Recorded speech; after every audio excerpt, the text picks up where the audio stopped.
Hey, check up. Let's play some D. Welcome to episode 28 of Play Some D.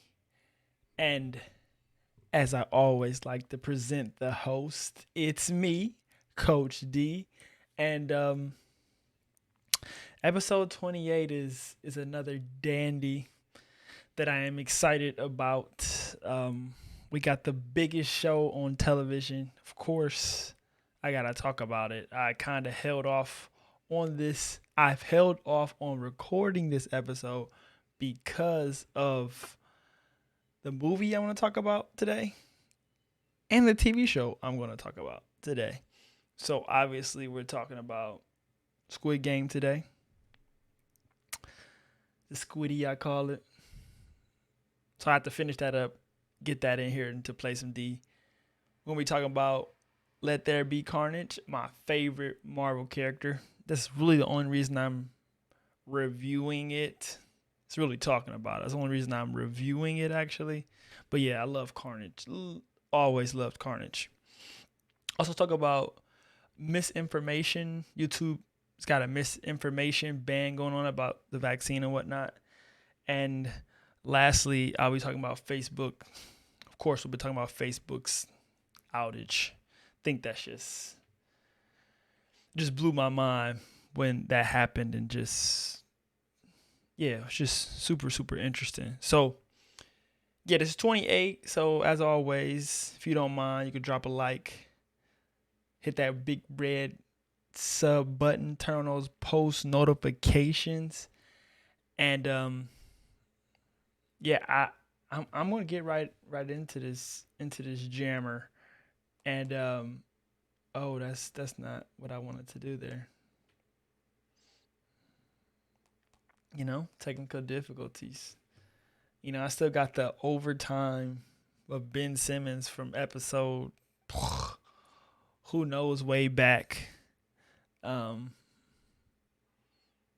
there on that overlay. But whatever. Who cares? The Squiddy. So I don't even really know who's the star. I guess the star of the show is whoever the audience finds the most captivated, and I think it's Sai Bayok, which was the lady in here, top model in somewhere Korea, something like that. She was a fan favorite. Spoilers. There will be spoilers. I probably can get that to pop up down below.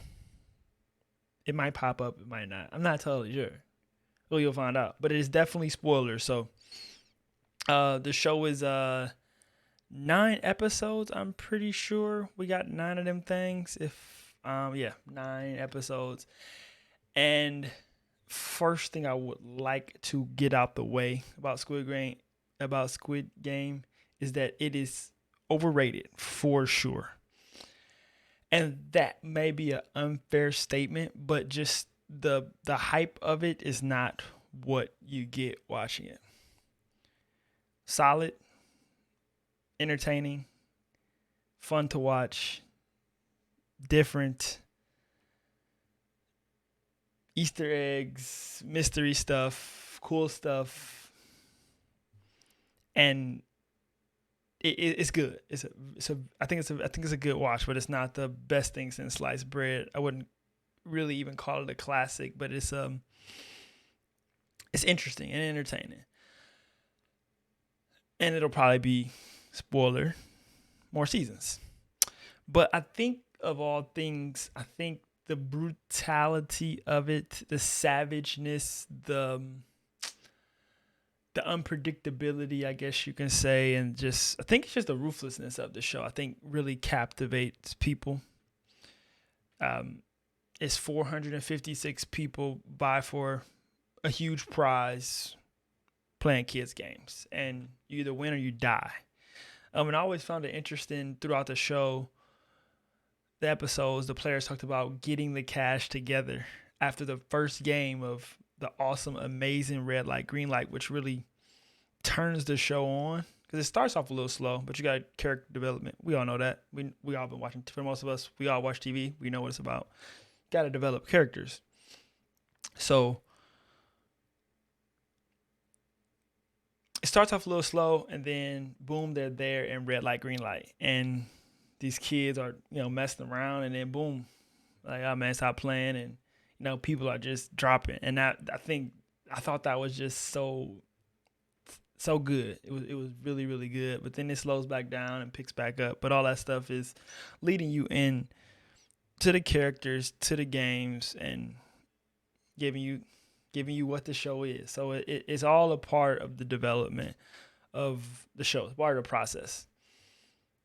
So the shady characters emerge. There's a big tough guy, obviously, the villain, and they fight, and then there's somebody that's cheating. There's a front man, they call it, that runs the games that end up not being, it's spoilers. This is my review of it, so it's spoilers. That end up not being the actual front man, but we know that, but we just don't know who it was. I mean, and to be quite honest, I never thought it was who it was. Who it was, the older guy, and I just kind of never thought to even think about it again once they said that he wasn't there. I just thought that was a part of. I actually thought it was a part of the cops storyline, which basically was just a detour. It was just keeping your mind off of everything else, captivating you with, oh, look at what the cop's doing, or what the cop was doing was nothing but just to keep you busy on the side by not following other characters. You just found somebody to cheer for, like, oh, he's going to tell on them, he's going to get away, and they're going to find out, they're going to shut this crazy, crazy mess down. But no, none of that happens. So I guess the main guy character, Sung Wee Hung, that wins it all, him and the old man, get this friendship, and Cho Sang Woo and I forgot the other guy, his buddy, who he totally sold under the river. They developed these friendships, and you kind of saw them coming to a head. And him cheating the old man in the marbles game was, that whole episode, I think it was episode 6 or whatever it was, that was the most captivating episode of them all. It built up all of the characters you wanted to know and love, and pit them away from and against your thought process of the show, while also having you intertwine with the VIPs and the front man, and like I said, the cop. Forget the cop's name. Costume design, filming, sets, everything was A1. And I guess saying all of that, and then originally saying it was overrated,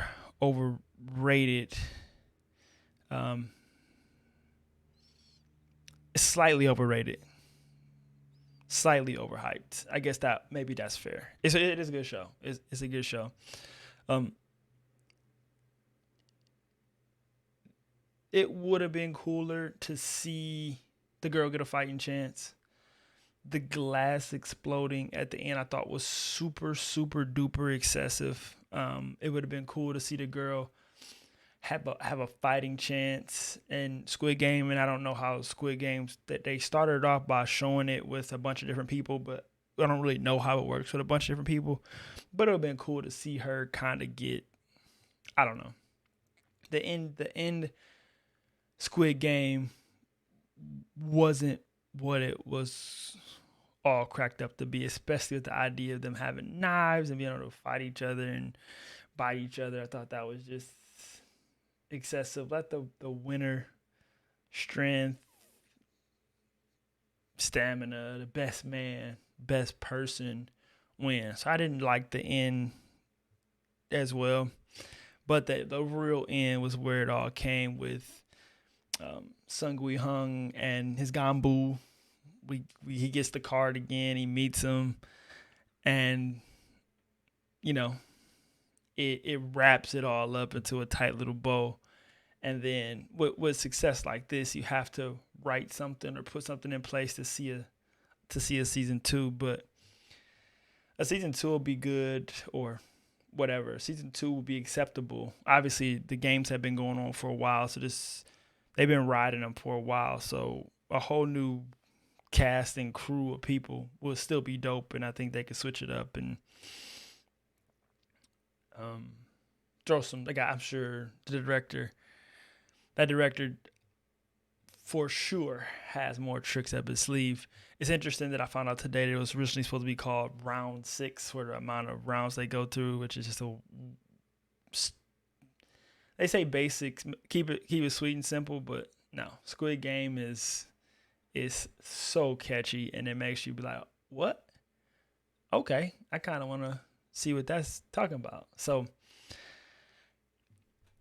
it's so much here. It is a lot to unwrap. It's solid from start to finish with a couple of slow moments, but the games inside of the world on that island is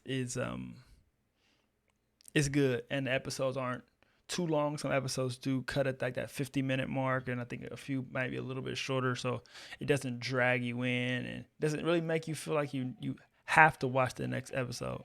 But you eventually will get to the next episode, but you don't absolutely have to watch the next episode. So that's good show. Solid show. I can talk about it all day, so let me move on to the second quarter, which we already had a sneak peek of what second quarter was. And it's an interesting concept of Facebook's, I'm sorry, have Facebook on the brain. It is YouTube's, they're cracking down on the misinformation of misleading and inaccurate information about the vaccine. And I love it and don't love it all in the same, because the short is that, yes, we have to follow some kind of structure and science and some rationale of what needs to be true. There has to be truth and there has to be false, and something needs to tag that. Removing it, I mean, if I was YouTube, that's just me. I would remove it. I don't want false stuff on my platform. But I would take, if YouTube was mine, I would seriously consider just stamping a big fat false overlay on top of it. And you could just listen to it, you can watch it and see it, but it will have false over it. I guess that's, altering content or something like that, or put false somewhere. That would be the alternative. I just think removing content is a little bit tough. And then that just leads down a windy road of that censorship angle of what people can and can't see, what information they can dive into and try to see if there's truth behind it and things of that nature. I mean, it's not all in the same, but like whistleblowers go out and they make a claim about something, but yeah, they do have to prove it to be true and all that stuff. But at least they had the opportunity to go out and put it out there. And I guess, it's different because, we have information. We know what it is. But people really want to dig into the underbelly of it and like why. And I get that. That's why the misinformation starts to get a little sketchy, because some people do pull up information from the wrong information. Like sometimes you find the truth through, it happens. Everything doesn't always lead down one path. Sometimes something wrong can conjure up something good, and just removing it just seems so, I don't know, seems so ruthless. But like I said, if it was me, I would take it down, because I just wouldn't want false stuff on there. So they rewrote the whole, ban, and they already took down pages. So that was the gist of that, but then just misinformation, period. So now it goes, my stance on it is like, YouTube's so big, who goes behind it next, and what companies decide that, oh, we're gonna combat YouTube, so we're gonna take down all of the good stuff, put up all the bad stuff. I just feel like you just start to get this pitting of verses where we need to, we just need to tell people what's true and what's real. And I've seen some and heard some different people talking about, do we even know what truth is from lies and false, and different experts talking about various things that do we even want to, we just want to gravitate more to what fits our side. It's just, it all seems so weird. And I just hope we're not diving down that rabbit hole of what we see, because you just got to be careful. It's, it starts with a vaccine, and then it moves on to other angles. I hope it doesn't with Google and Facebook and places that people go, because there's other people that go other places, but majority of people want to get their news and information from the place that's been reliable for them, and that starts with people back in the day.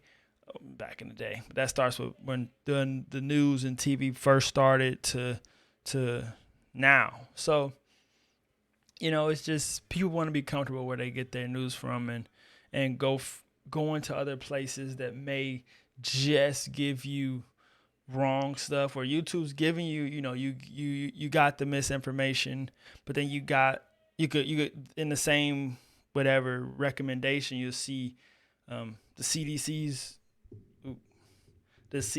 article, or the World Health Organization, or an expert, and you get to kind of compare it and decide what you want to take. Sure, and if you just want to stand on false information,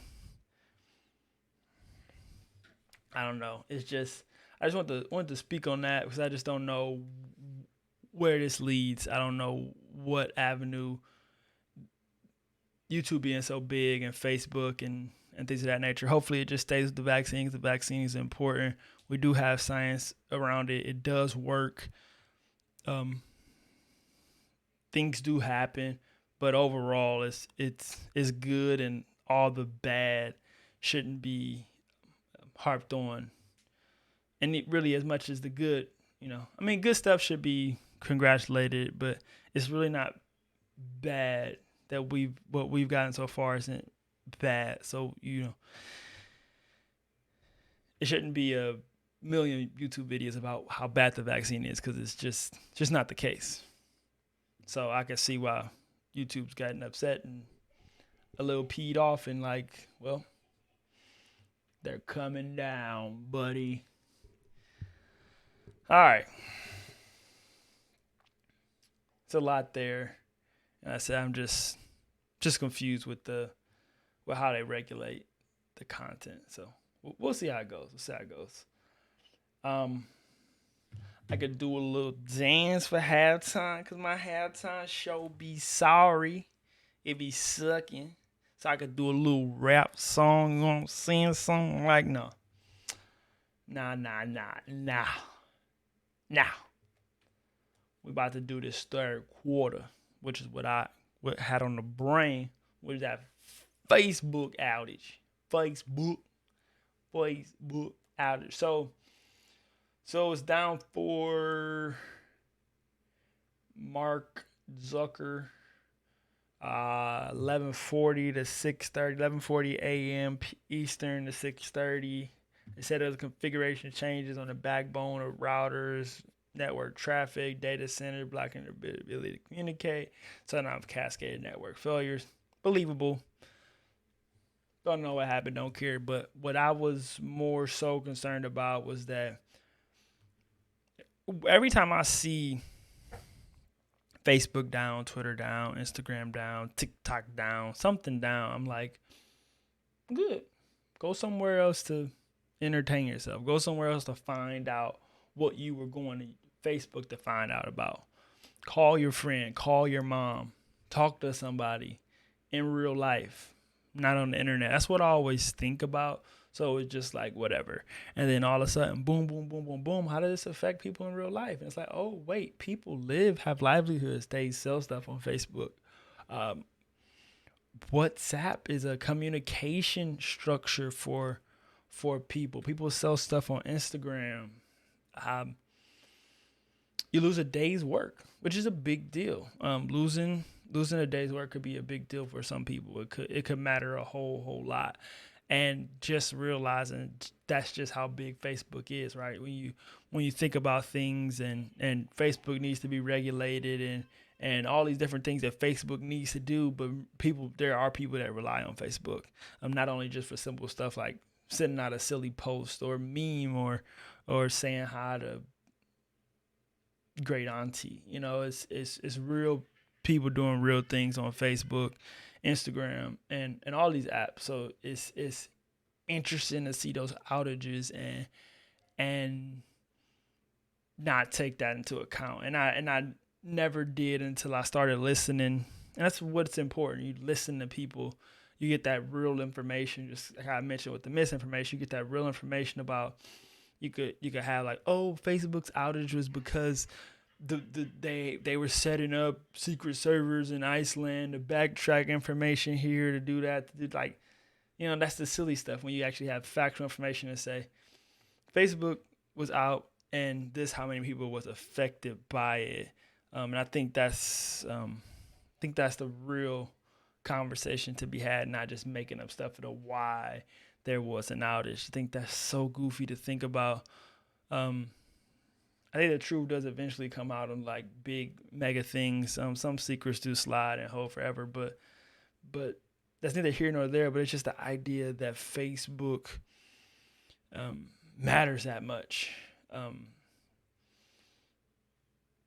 That they mentioned that like communication networks in some countries, you got to charge to do stuff, and WhatsApp is free, and not being able to talk to people or get in contact with people and in those countries that use that as actual communication is, that to not have communication is a whole different ball game. Like, if our phone numbers stopped working for AT&T and Verizon, things of that nature, we would be in trouble. I mean, not in trouble, but people would be a little bit,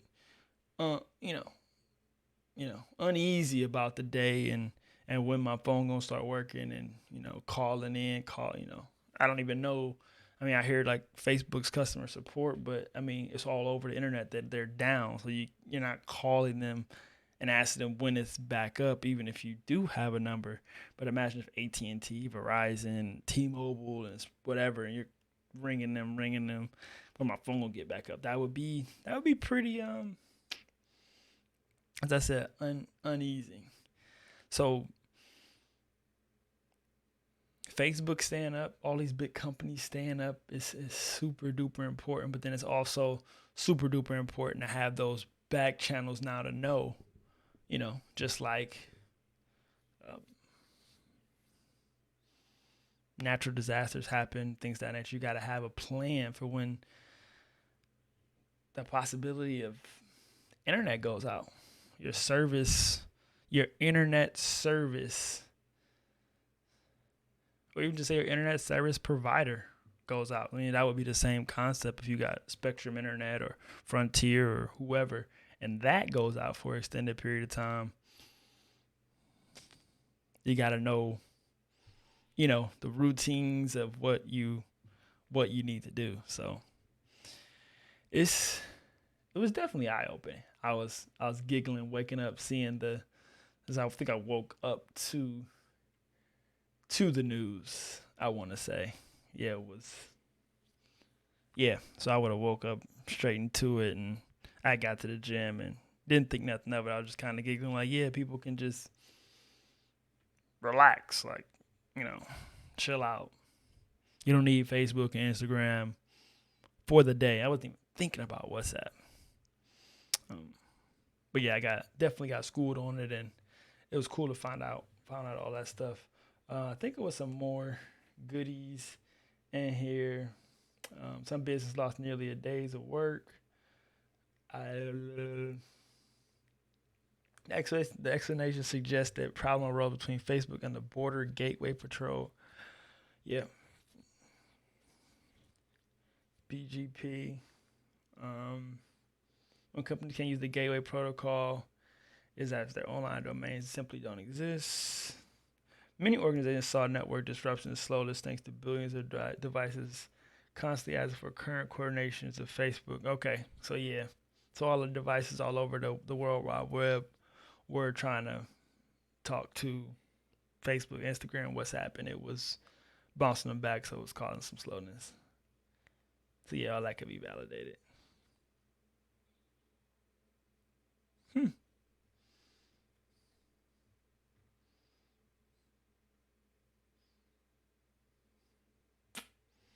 6 hours.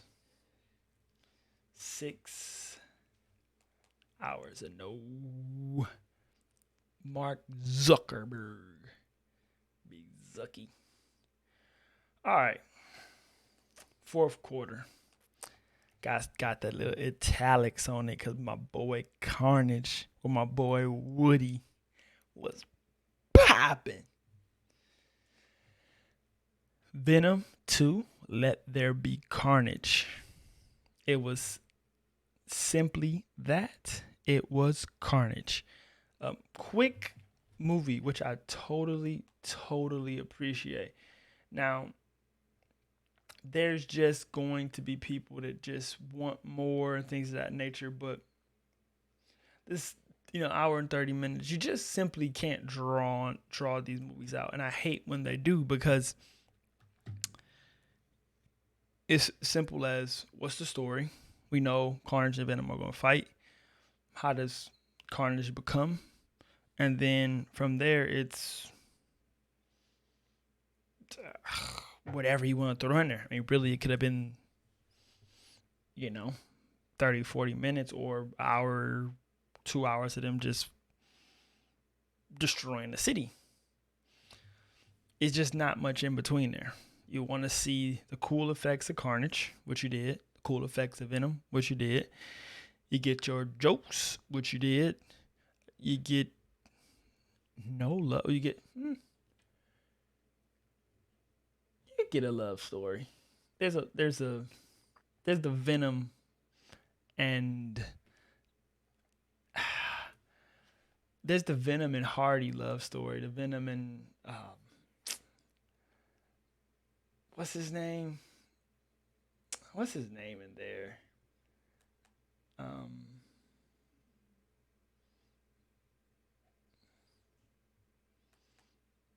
I can't think of Venom's actual name. Brock. Venom and Brock is the love story. I mean, the love story, the angle was there from the beginning, but it turns, with the old girlfriend, but that dissolves. Oh, it is a love story too. It's two love stories, I guess. I'm tripping. So you get the love story, get the fight, get the special effects. And then you get the transition to the next. And you get everything you want. I think you're thoroughly entertained. I don't know why you would hate on this movie. Carnage is incredible. It's dope how it happens. It's a little artificial where Eddie, like Venom said, don't go back there. There's no reason for you to go back there right before you get executed. You don't even know the guy really like that. But he did get him caught. Well, Venom got him caught, technically. So, Venom freaks out. He gets bit. Grabs a symbiote.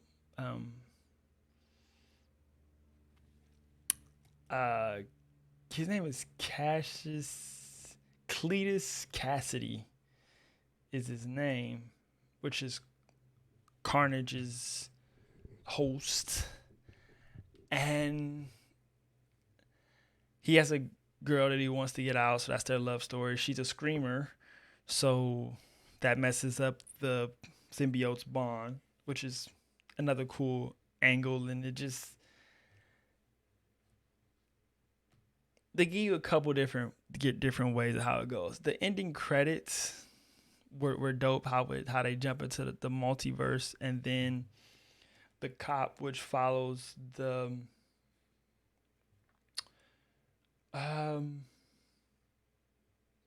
The Cop, which follows the what's his name, Mulligan.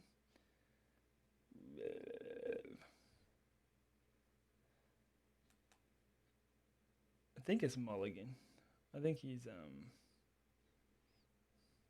But yeah, the cop, which is falls into the storyline of the comic books, he turns into Toxin, or at least it looks like we're gonna get Toxin, and then it'll probably be like Toxin and Spider-Man versus Venom, which whatever. I'm here for the symbiotes. I'm here for all. Give me all the symbiotes. Since Marvel is going to keep giving us superhero movies, I wish they could do a better way of harnessing the characters. So I really hope that's not the last time I see Carnage. I hope we don't only get to see. I guess he's red with spikes and arms for, I don't know what, max 20 minutes of the movie. Probably not even that. So hopefully you could get to see some more of him some way, somehow. That would be awesome. But I just wish they could figure out a way to like harness those characters and be able to revise them. They do, with the heroes. Obviously, the good guys always last, but I think the bad guys should last sometimes too. Some of them are just really good. That just may be a bias for me for Carnage, which it probably really is. But I think they need to be able to harness the bad guys and let them live on with the possibility of becoming good, because it just creates the cool universe. And then we're like, as a kid, I read the comic books, but I was a kid just reading it, enjoying the art. Like the stories, I have no clue. I'm learning the stories through adult research and watching these movies. So I'm creating a new path of superheroes, I guess you could say. So in the comics, they kind of like I felt like they lived on for so many books. And also with the comic books too is that you can go grab the comic that revisits the character next. You know, it's like you can't grab the 2023 Venom and go watch it right now, or the next Spider-Man or the next Iron Man. You can't go and grab it right now. But with comic books, they were a little more frequent and accessible, as you can grab them, look at the characters, see the next story, and they were kind of being churned out for you. So I guess that's the difference with cinema, that you kind of got to wait on it. So I do think that's why some people are more passionate about these films than others, because when they make them, they want the best out of it, and that's just literally impossible. But I do think you get a darn solid good job. We'll let there be Carnage. I think the first one was obviously better, more symbiotes, more of a story, more of a build up. But with this one, you kind of knew what you was getting. I thought the Let There Be Carnage, instead of it being called Venom versus Carnage, Let There Be Carnage kind of gave you an idea of what you were getting here. It's going to be straightforward. Punch you in the face. That's exactly what it did. It didn't take long before stuff was happening, stuff was unraveling, and the story got moving pretty much right off the bat, which I appreciated. And hour and 30 minutes for a Marvel flick. I mean, I don't even know what's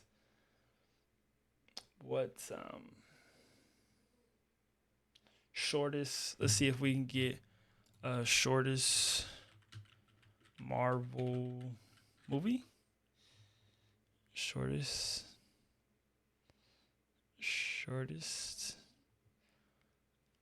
This one's got to be the shortest, right? And it says Incredible Hulk was 112.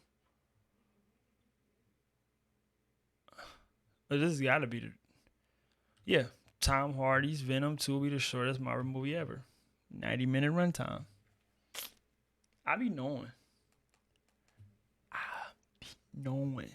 Shortest movie is good. Go and watch it. Venom 2, Let There Be Carnage. Episode 28. This was Play Some D. And I was playing some D. I was guarding them I was just right up in their chest. I was all up in Squid Game's chest. Little misinformation up in their chest. Facebook outage up in their chest. Let there be carnage. It's a good movie. As always, once again, if you like the content, please drop a like. Please drop a sub. Turn in post notifications so you know when I drop these things and you know some of them clips. Just did a Kanye clip. Check that out. That's gonna be right here over here in the corner. Kanye's best albums. Donda's not on there, but I tell you where it go. But thanks for watching. And as always, into the next one. Holla.